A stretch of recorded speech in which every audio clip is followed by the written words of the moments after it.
Hello everyone, I am पारस और आज हम पढ़ेंगे केमिकल बॉन्डिंग।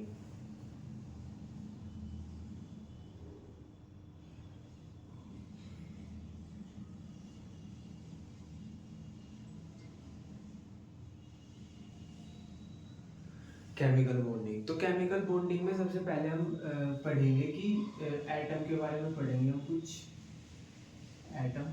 तो नॉर्मली हमारे पास एटम कुछ ऐसा होता है, इसके बीच में न्यूक्लियस होता है जिसमें प्रोटॉन और न्यूट्रॉन होते हैं और इसके अराउंड इलेक्ट्रॉन मूव करते रहते हैं। ये चीज़ हमको पता है, हमने पीरियोडिक टेबल में ये वाली चीज़ें डिस्कस की थी।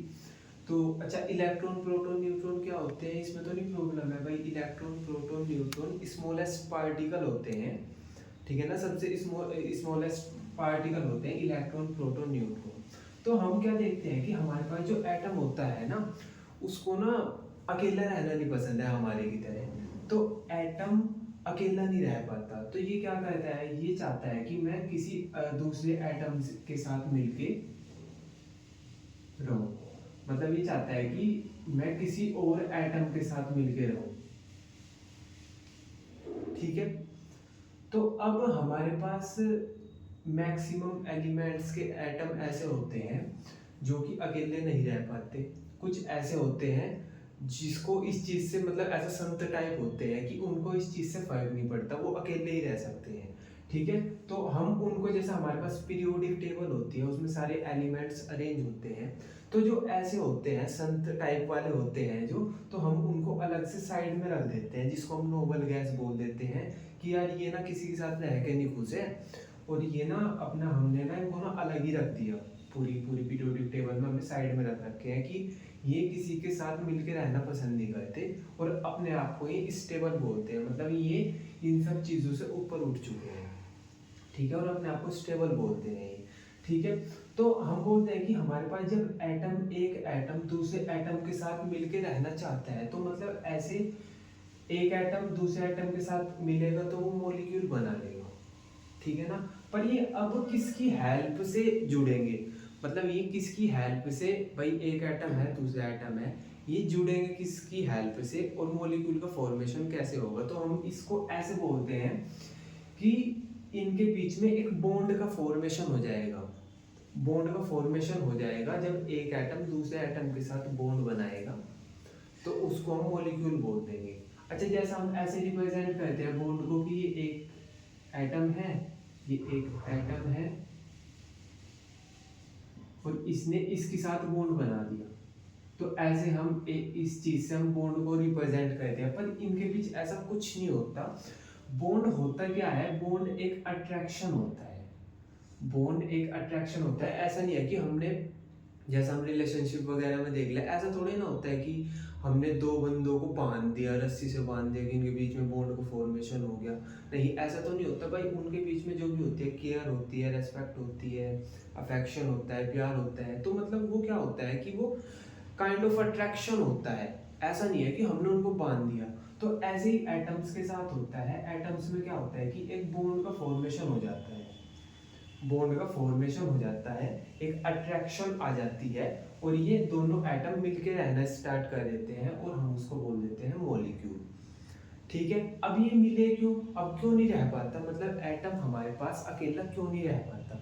तो हम उसको ऐसे बोलते हैं कि एटम स्टेबल होना चाहता है अपनी लाइफ में, या सब स्टेबल होना चाहते हैं। तो एटम स्टेबल होना चाहता है और स्टेबल होने के लिए उसको एक और एटम चाहिए जिसके साथ वो मिलके मॉलिक्यूल का फॉर्मेशन कर ले, अपना दो बंदे हो जाए साथ में, अपना बैठे बातचीत करे, अपना कोई दिक्कत वाली बात नहीं है ना, ठीक है। तो उसको बोल देंगे हम कि एटम ने दूसरे एटम के साथ मिलके मॉलिक्यूल का फॉर्मेशन कर दिया और वो स्टेबल हो गया। आई ना बात समझ में। तो बस अभी तक मैंने आपको ये समझाया कि एटम अकेले रहना पसंद नहीं करता, वो दूसरे एटम के साथ बॉन्ड बना के मॉलिक्यूल का फॉर्मेशन कर देता है। और मॉलिक्यूल इसलिए बनाया, एटम दूसरे एटम से मिलके मॉलिक्यूल इसलिए बनाया ताकि वो स्टेबल हो सके। आई ना बात, ये बात समझ में आ गई ना, ठीक है।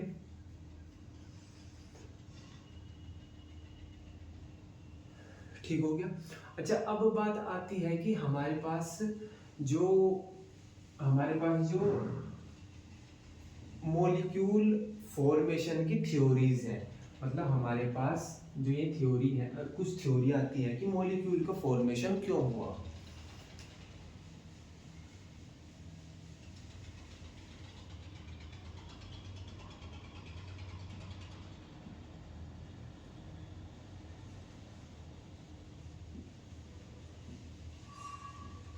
हमारे पास कुछ थ्योरीज है कि मॉलिक्यूल का फॉर्मेशन हुआ क्यों। अब एक मतलब बिल्कुल अगर मैं आपको एक लाइन में बता दूं तो हमको पता ही है कि यार मॉलिक्यूल का फॉर्मेशन इसलिए हुआ था ताकि एटम अपने आप को स्टेबल कर सके।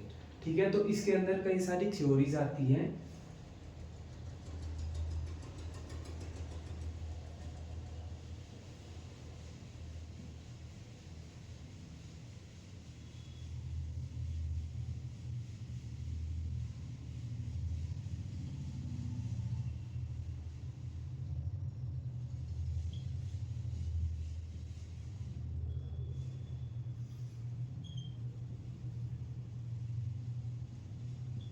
हमारे पास मॉलिक्यूल का फॉर्मेशन किस लिए हुआ, वो हमको ये चार थ्योरीज बताती है। कि पहली है कोसल ल्यूइस अप्रोच, दूसरी है वीएसईपीआर थ्योरी, वीबीटी थर्ड है, और फोर्थ है एमओटी। वीएसईपीआर मतलब valence shell electron pair repulsion theory, valence bond theory, और मॉलिक्यूलर ऑर्बिटल थ्योरी। हमारे पास ये चार थ्योरीज आती हैं, ठीक है, जो हमको ये बताती हैं कि किसी भी मॉलिक्यूल का फॉर्मेशन क्यों होता है। आई बात समझ में। अब एक चीज ये है, तो हम सबसे पहले ये वाली चीज डिस्कस करेंगे कि हमारे पास कोसल ल्यूइस अप्रोच या कोसल ल्यूइस थ्योरी क्या होती है। तो हमको ना इस वाली थ्योरी को हमको समझने के लिए ना दो चीजों की जरूरत पड़ेगी। एक तो हमको ये समझना पड़ेगा कि हमारे पास वैलेंस इलेक्ट्रॉन क्या होते हैं। तो जो ये ल्यूइस थे, उन्होंने ना ये बताया था कि हमारे पास जैसे ये एटम है ना, ये एटम है हमारे पास, तो हम इस वाले पूरे एरिया को तो हम बोल दें कर्नल।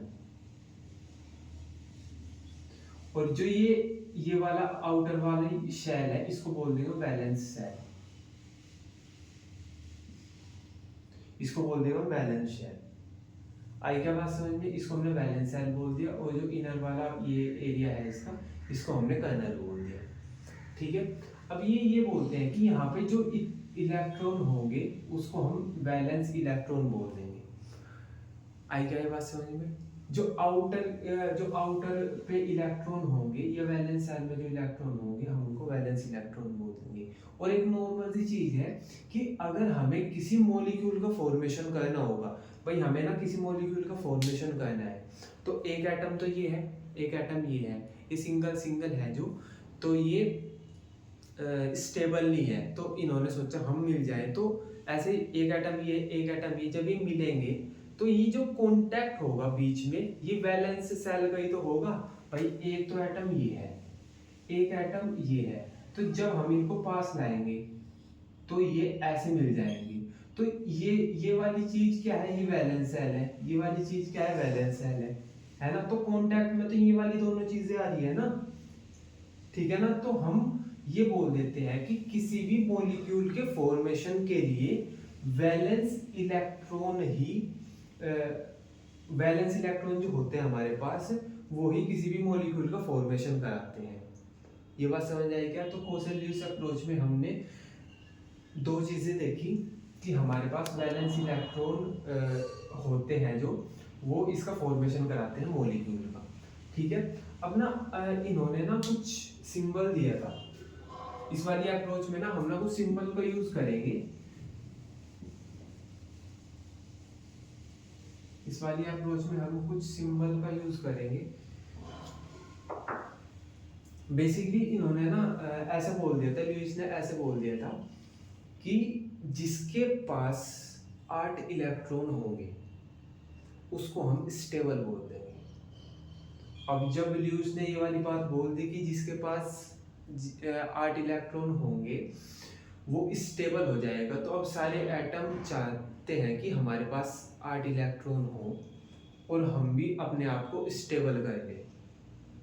ठीक है, तो अभी आपको इस चीज के बारे में समझने के लिए कि कौन स्टेबल है कौन स्टेबल नहीं है, उसके लिए आपको वैलेंस इलेक्ट्रॉन को मतलब समझना पड़ेगा, या किसके पास कितने वैलेंस इलेक्ट्रॉन होते हैं वो आपको जानना पड़ेगा, तब जाकर आपको समझ में आएगा कि कौन स्टेबल है या कौन स्टेबल नहीं है। आपको मेरी बात समझ आ रही है क्या? मैं ये बोल रहा हूँ कि जो हमारे पास ल्यूइस थे उन्होंने ये बोल दिया था कि जिसके पास 8 इलेक्ट्रॉन होंगे वो स्टेबल है। तो जितने भी एटम थे वो अपने 8 इलेक्ट्रॉन पूरे करने के चक्कर में लग गए, है ना। तो अब जो 8 इलेक्ट्रॉन हम पूरे कैसे करेंगे, या एटम कैसे इलेक्ट्रॉन पूरा करेगा, उसके लिए हमको ये तो पता होना चाहिए कि एटम के पास पहले वैलेंस इलेक्ट्रॉन थे कितने। तो अब नॉर्मल सी चीज़ है कि ये समझ लो कि जैसा हमारे पास पीरियोडिक टेबल होती है, कुछ ऐसी होती है,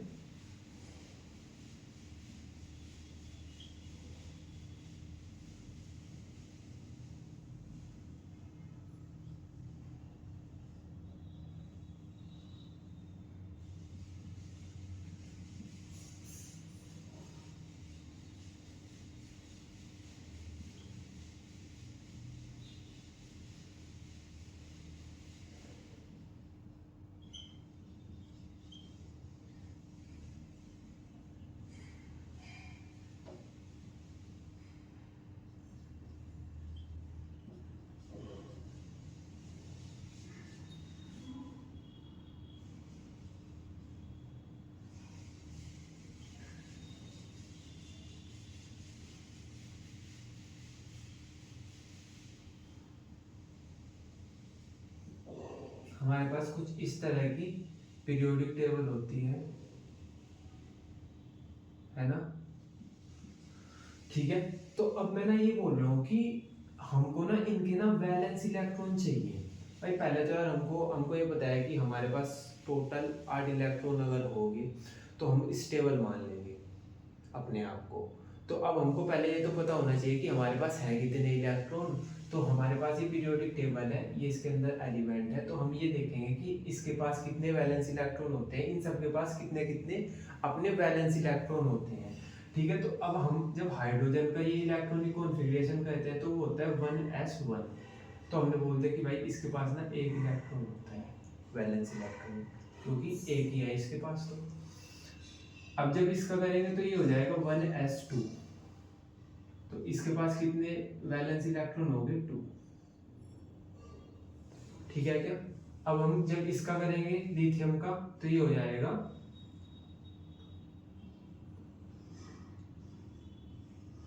2s1। ठीक है, इसका इलेक्ट्रॉनिक कॉन्फ़िगरेशन ये हो जाएगा। ठीक है, तो आउटर शेल है ये हमारे पास 2 वाली, तो इसमें कितने इलेक्ट्रॉन है? 1। तो ये हम इसको डिनोट कर देंगे। ठीक है, अब इसके बाद आता है 1s2 2s2।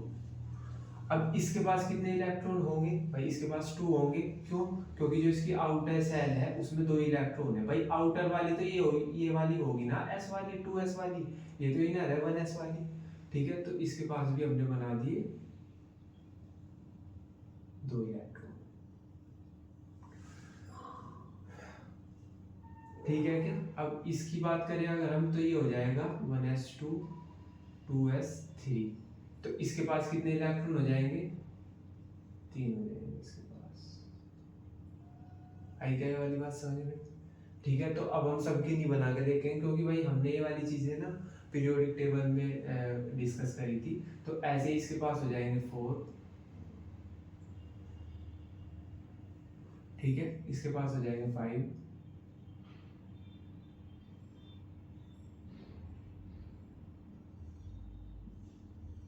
इसके पास हो जाएंगे 6।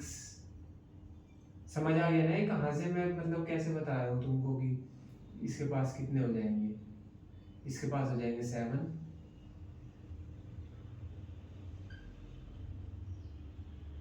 और इसके पास 8।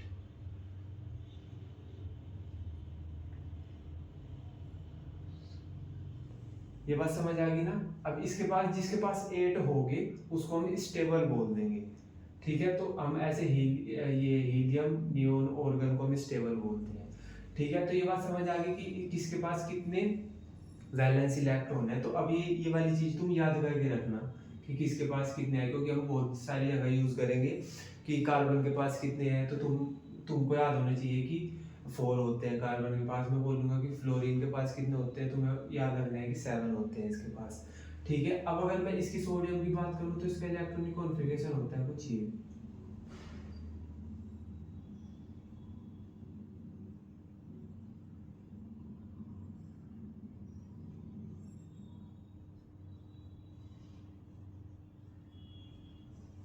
ठीक है ना, 11 एटॉमिक नंबर होता है। तो इसके जो आउटर में देखना, आउटर वाली शेल में कितने इलेक्ट्रॉन है, इसके आउटर वाली में 1 इलेक्ट्रॉन है। ठीक है, तो हम इसको बोल देंगे, इसमें होगा हमारे पास 1 वैलेंस इलेक्ट्रॉन होगा, एक ही होगा वैलेंस इलेक्ट्रॉन। ठीक है, अब जो ये हमारे पास Mg है मैग्नीशियम, इसमें ये जो 3s1 है, तो अगर मैं Mg का इलेक्ट्रॉनिक कॉन्फ़िगरेशन लिखूं तो ये क्या हो जाएगा, 3s2 2 हो जाएगा ना, तो इसमें 2 इलेक्ट्रॉन हो जाएंगे। ठीक है, ऐसे ही इसमें 3 हो जाएंगे, इसमें 4 हो जाएंगे, 5 6 7 और 8।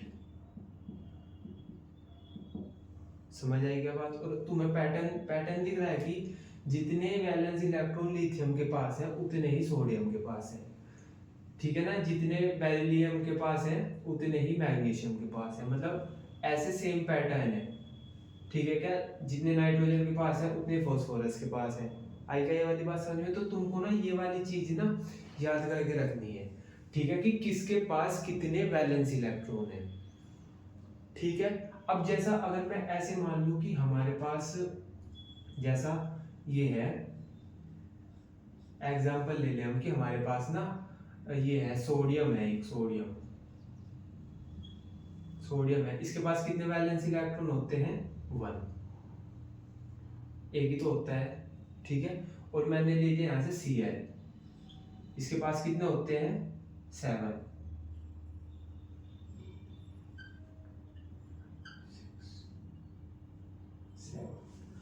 अब हमने इसने नॉर्मल सी चीज क्या बोली थी कि तुम्हारे पास अगर 8 इलेक्ट्रॉन होंगे तो तुम स्टेबल हो। अब इसके पास अकेले के पास ही 8 इलेक्ट्रॉन है, इसके पास भी अकेले के पास ही 8 इलेक्ट्रॉन है, तो ये स्टेबल है। पर इनके पास तो अकेले के पास 8 इलेक्ट्रॉन नहीं है ना, तो इनको तो कहीं ना कहीं से 8 इलेक्ट्रॉन पूरे करने पड़ेंगे ना। तो होता क्या है कि हमारे पास जब भी इन दोनों का मॉलिक्यूल का फॉर्मेशन होगा तो ये वाला जो सोडियम है ना, ये ना अपना इलेक्ट्रॉन है इसको दे देगा। ठीक है, जब ये अपना इलेक्ट्रॉन इसको दे देगा तो इसके 8 इलेक्ट्रॉन पूरे हो जाएंगे और इस पे पॉजिटिव आ जाएगा, इस पे नेगेटिव आ जाएगा। अब जब किसी ने अपनी चीज किसी को दी, भाई इस ये ज्यादा रिच था, ये पुअर था, तो इसने इसको अपने इलेक्ट्रॉन दे दिए। ठीक है, तो इनके बीच में कोई बॉन्ड बन जाएगा ना यार, एक बॉन्ड। तो अब इसने, इस वाले बंदे ने इसकी हेल्प कर दी, तो इनके बीच में कुछ ना कुछ तो अट्रैक्शन होगा ना, कोई ना कोई इसका बॉन्ड तो बनेगा ना। तो यहाँ पे जो बॉन्ड बना उसको मैं बोल दूंगा आयोनिक बॉन्ड, आयोनिक बॉन्ड इसको बोल दूंगा मैं आयोनिक बॉन्ड। ठीक है, या मैं इसको ऐसे भी बोल, इसको एक इलेक्ट्रोवैलेंट बॉन्ड भी इस वाले को ही कहते हैं।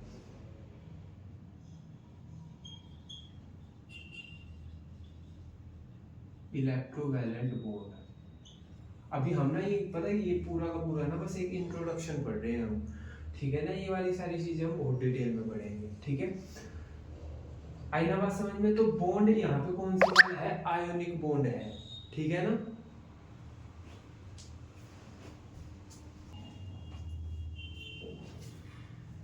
अच्छा जैसा वीडियो ऑन होती है ना, तो वीडियो बन रही है, तो अगर किसी की कॉल आती है ना तो पता नहीं चलती, वो कॉल कटने के बाद एक हल्का सा नोटिफिकेशन सा आता है कि किसी की कॉल आ रखी थी। तो अभी एक नोटिफिकेशन आया था तो मैं देखने के लिए गया था, तो अभी किसी की कॉल आ गई है ना। तो अभी हम पढ़ रहे थे, हाँ ये हमने आयनिक बॉन्ड बोल दिया था, इसी को हम इलेक्ट्रोवैलेंट बॉन्ड बोलते हैं। ठीक है, तो हाँ ठीक है, तो अब यहाँ पे हमको क्या देखने को मिला कि इसने ना अपना ना पूरा का पूरा ना इलेक्ट्रॉन ना डोनेट ही कर दिया, मतलब इसने अपना पूरा इलेक्ट्रॉन दे दिया इसको और इसने ले लिया। तो एक बंदे ने दे दिया, इसने ले लिया, तो हमने बोल दिया कि इसको आयनिक बॉन्ड बोल दिया। अब लेट सपोज करो आपकी, हमारे पास ना दो Cl है, एक Cl ये है, एक Cl ये है, ठीक है।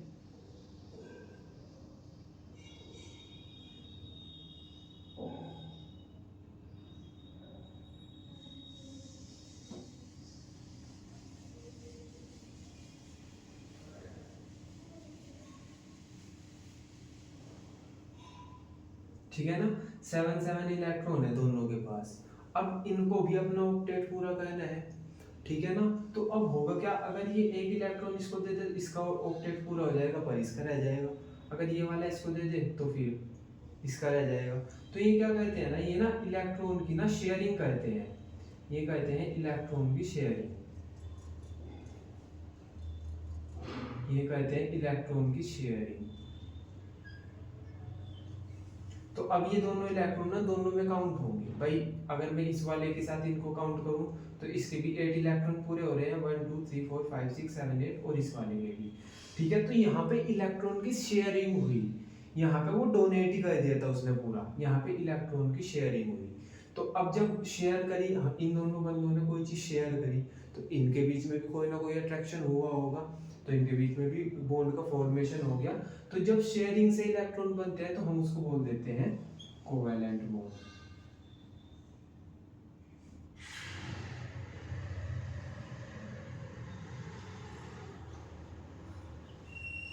आई क्या बात समझ में, ठीक है। तो कोवैलेंट बॉन्ड का फॉर्मेशन तब होता है जब इलेक्ट्रॉन शेयर होते हैं, ठीक है। और आयनिक बॉन्ड का फॉर्मेशन तब होता है जब इलेक्ट्रॉन डोनेट होते हैं, ठीक है। तो अभी हम इसके अभी आप इतना आपको आगे बढ़ने के लिए पहले ये वाली सारी चीज़ें सही तरीके से याद होनी चाहिए कि किसके पास कितने इलेक्ट्रॉन्स हैं, ठीक है, किसके पास कितने वैलेंस इलेक्ट्रॉन हैं, ठीक है। तो हम अभी कई सारे इनके जो हमारे पास मॉलिक्यूल हैं उनका फॉर्मेशन करेंगे नेक्स्ट वाली वीडियो में, ठीक है। एग्जांपल पढ़ेंगे हम इनके बहुत सारे, ठीक है। तो बस आपको याद क्या रखना है कि तुम्हें ये याद होना चाहिए कि किसके पास कितने वैलेंस इलेक्ट्रॉन है, ठीक है। तो आई होप आपको ये वाली चीज़ें समझ में आई होंगी, ठीक है। आगे की चीज़ें हम नेक्स्ट वीडियो में डिस्कस करेंगे, ठीक है।